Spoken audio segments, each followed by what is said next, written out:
Hi, എല്ലാവർക്കും ജോക്കിച്ചൻ ഡയറീസിലേക്ക് സ്വാഗതം. ഇന്ന് നമ്മൾ വന്നിട്ടുള്ളത് റെസ്റ്റോറൻറ്റ് സ്റ്റൈലിൽ തയ്യാറാക്കുന്ന ഒരു ചൈനീസ് റെസിപ്പി ആയിട്ടാണ്. അപ്പോൾ എല്ലാവരും വീഡിയോ ഫുള്ളായിട്ട് കാണുക. അത് നമ്മുടെ സ്റ്റാർട്ടറൊക്കെ ആയിട്ട് കഴിക്കാൻ പറ്റിയിട്ടുള്ള ഒരു അടിപൊളി റെസിപ്പിയാണ്. അപ്പോൾ നമുക്കിത് എങ്ങനെയാണ് തയ്യാറാക്കുന്നതെന്ന് നോക്കാം. അതിനായിട്ട് ഞാനിവിടെ 100 ഗ്രാമിലും താഴെ ആണ് ചിക്കൻ എടുത്തിട്ടുള്ളൂ. ഒരു 60-70 ഉണ്ടാവും. ഞാനിതിൻ്റെ ഗ്രാം എത്രയാണെന്ന് നോക്കിയിട്ടില്ല. അപ്പോൾ അത് ഇതുപോലെ ഒന്ന് കട്ട് ചെയ്തെടുക്കണം. നീളത്തിൽ കനം കുറച്ച് ഇതുപോലെ തന്നെ ഒന്ന് കട്ട് ചെയ്തെടുക്കണം. അതാണ് അതിൻ്റെ ഒരു രീതി. അപ്പോൾ അതിലേക്ക് ഒരു സ്പൂൺ നിറച്ചും ഇങ്ങനെ മൈദ എടുക്കുന്നുണ്ട്. 1 സ്പൂൺ അല്ല കേട്ടോ. അപ്പോൾ 2 സ്പൂൺ ഇതേപോലെ മൈദ നമ്മളിതിലേക്ക് ചേർത്ത് കൊടുക്കുക. അതുപോലെ തന്നെ ഇതേ രീതിയിൽ തന്നെ 2 സ്പൂണ് കോൺഫ്ലവറും കൂടെ ചേർത്ത് കൊടുക്കുക. അതും ഇതുപോലെ ആഡ് ചെയ്തതിന് ശേഷം നമ്മളിതിലേക്ക് ആവശ്യത്തിനുള്ള ഉപ്പാണ് ചേർത്ത് കൊടുക്കുന്നത്. അപ്പോൾ ഉപ്പ് ആവശ്യത്തിന് ചേർത്ത് കൊടുക്കുക.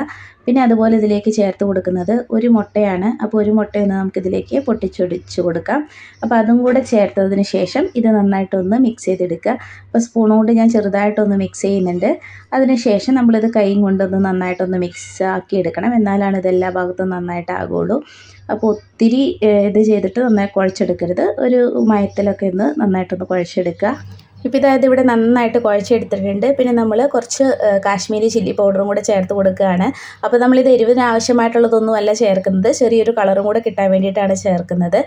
അതിനുശേഷം ഒരു പാൻ വെച്ചിട്ടുണ്ട്. അതിലേക്ക് ആവശ്യമായിട്ടുള്ള എണ്ണ ഒഴിച്ച് കൊടുത്തതിന് ശേഷം നമ്മളിത് ഓരോന്നായിട്ട് എടുത്തിട്ട് ഇതിലേക്ക് ഇട്ട് കൊടുത്തിട്ട് ഒന്ന് ഫ്രൈ ചെയ്തെടുക്കുകയാണ് വേണ്ടത്.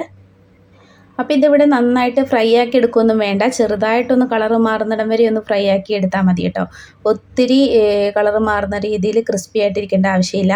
ഇത് ചെറുതായിട്ടൊന്ന് ഫ്രൈ ആകുമ്പോൾ തന്നെ ഇത് നല്ല ക്രിസ്പി ആയിട്ടുണ്ടാകും. പിന്നെ അതുപോലെ ശ്രദ്ധിക്കേണ്ട ഒരു കാര്യം, ഇത് ഓരോന്നായിട്ട് ഇങ്ങനെ എടുത്തിടണം, അല്ലെങ്കിൽ എല്ലാം കൂടെ ഇങ്ങനെ ഒട്ടിപ്പിടിച്ചതുപോലെ ഇരിക്കും. അപ്പോൾ ഒരു ഭാഗം അയക്കതിന് കഴിഞ്ഞാൽ ആ ഭാഗം ഒന്ന് തിരിച്ചും കൂടി ഇട്ട് കൊടുക്കുക. എന്നിട്ട് വീണ്ടും ഒന്ന് ചെറുതായിട്ട് കളറ് മാറുന്നിടം വരെ ഒന്ന് വെയിറ്റ് ചെയ്യുക. അതിനുശേഷം നമ്മളിത് എണ്ണയിൽ നിന്നും കോരി മാറ്റുക. ഇതുപോലെ തന്നെ ബാക്കി എല്ലാ ചിക്കൻ പീസസും ഇതുപോലെ ഒന്ന് ഫ്രൈ ചെയ്തെടുക്കുക.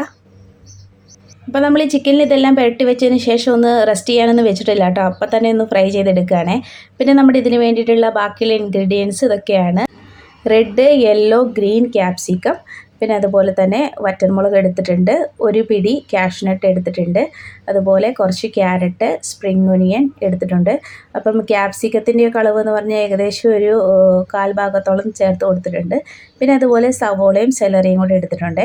അപ്പം നമ്മൾ ഈ വറുത്ത എണ്ണയിൽ നിന്ന് തന്നെ എണ്ണയാണ് ഇതിലേക്ക് ഒഴിച്ചു കൊടുക്കുന്നത്. അതിലേക്ക് 4 വറ്റൽമുളക് നമ്മൾ ചേർത്ത് കൊടുക്കുകയാണ്.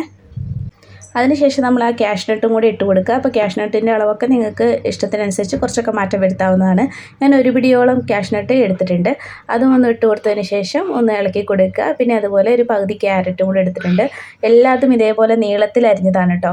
അതും നമ്മളൊന്ന് ചേർത്ത് കൊടുത്തിട്ട് ഒന്ന് ഇളക്കിക്കൊണ്ടേയിരിക്കുക. അതുപോലെ കുറച്ച് സവോള, ഒരു 1/4 പീസോളം സവോള എടുത്തിട്ടുണ്ട്. അതും ഈ നീളത്തിൽ അരിഞ്ഞത് ഇട്ടിട്ട് ഇളക്കി കൊടുക്കുക. പിന്നെ ഇതിലേക്ക് സെല്ലറി ചേർക്കുന്നുണ്ട്. അതുപോലെ capsicum, red, green, yellow capsicum കൂടി ചേർത്ത് കൊടുക്കുക. അതും ഇട്ടതിന് ശേഷം നമ്മൾ ഇത് ഇളക്കിക്കൊണ്ടേയിരിക്കുക. നമ്മളത് ഹൈ ഫ്ലെയിമിൽ വെച്ചിട്ട് ചെയ്തെടുക്കാവുന്നതാണ്. സ്പ്രിംഗ് ഒനിയനും ചേർത്ത് കൊടുത്തിട്ടുണ്ട്. എല്ലാം കൂടെ ചേർത്ത് കൊടുത്തതിന് ശേഷം നമ്മളിതൊന്ന് ഇളക്കിക്കൊണ്ടേയിരിക്കുക. ഹൈ ഫ്ലെയിമിലിട്ടിട്ട് ഇതൊന്ന് ഇളക്കി കൊടുത്തുകൊണ്ടേയിരിക്കുക. ഇത് നന്നായിട്ട് വെന്ത് പോകരുത്, കുറച്ച് കടിക്കുന്ന രീതിയിൽ വേണം. പിന്നെ ഇതിലേക്ക് നമ്മൾ സോസസ് ആണ് ചേർക്കുന്നത്. ആദ്യം ടൊമാറ്റോ സോസ് ഒരു 3 ടേബിൾ സ്പൂണോളം ചേർത്തിട്ടുണ്ട്. അതിനുശേഷം ചില്ലി സോസും ചേർത്ത് കൊടുക്കുക. ചില്ലി സോസ് എരിവിന് അനുസരിച്ച് ചേർത്ത് കൊടുക്കാം. ഒരു 1/2 ടേബിൾ സ്പൂണോളം ഞാൻ ചേർത്തിട്ടുള്ളൂ. അതുപോലെ സോയാ സോസും ഒരു 3/4 ടേബിൾ സ്പൂണോളം ചേർത്ത് കൊടുത്തിട്ടുണ്ട്. അതെല്ലാം കൂടെ ചേർത്ത് കൊടുത്തതിന് ശേഷം നന്നായിട്ടൊന്ന് ഇളക്കി എടുത്തിട്ടുണ്ട്. പിന്നെ ഇതിലേക്ക് 1 സ്പൂണോളം പഞ്ചസാര ചേർത്ത് കൊടുക്കുന്നുണ്ട്. ആവശ്യമായിട്ടുള്ള ഉപ്പും കൂടെ ചേർത്ത് കൊടുക്കുക. നമ്മുടെ ഈ സ്റ്റാർട്ടറിന് സ്പൈസി അല്ല, ഒത്തിരി സ്പൈസി അല്ല, അതിന് കൂടുതൽ മധുരമാണ് മുന്നിട്ട് നിൽക്കുന്നത്. അപ്പം സ്പൈസി ആയിട്ട് വേണ്ടവർ കൂടുതൽ വേണമെങ്കിൽ ചേർത്ത് കൊടുക്കാവുന്നതാണ്. പിന്നെ അതുപോലെ നമ്മൾ നേരത്തെ വറുത്ത് വെച്ചിട്ടുള്ള ചിക്കനും കൂടെ ഇതിൽ ചേർത്ത് കൊടുത്തതിന് ശേഷം നന്നായിട്ടൊന്ന് മിക്സാക്കി എടുക്കുക. അപ്പോൾ അത്രയേ ഉള്ളൂ പരിപാടി. ഇതെല്ലാം നന്നായിട്ടൊന്ന് മിക്സാക്കി കഴിഞ്ഞ് കഴിഞ്ഞാൽ നമുക്കിതിൻ്റെ ഫ്ലെയിം ഓഫാക്കാവുന്നതാണ്. നമ്മുടെ സ്റ്റാർട്ടർ ഇവിടെ തയ്യാറായിരിക്കുകയാണ്. റെസ്റ്റോറൻറ്റ് സ്റ്റൈലുള്ള അടിപൊളി ഒരു സ്റ്റാർട്ടറാണ്. എല്ലാവരും തയ്യാറാക്കി നോക്കിയിട്ട് ഫീഡ്ബാക്ക് പറയാൻ മറക്കരുത്. ചിക്കൻ സൂപ്പറാ, എല്ലാവരും ഉണ്ടാക്കി നോക്കണേ. അപ്പോൾ അടുത്ത നല്ല വീഡിയോ ആയിട്ട് വീണ്ടും കാണാം. Thanks for watching. ബൈ.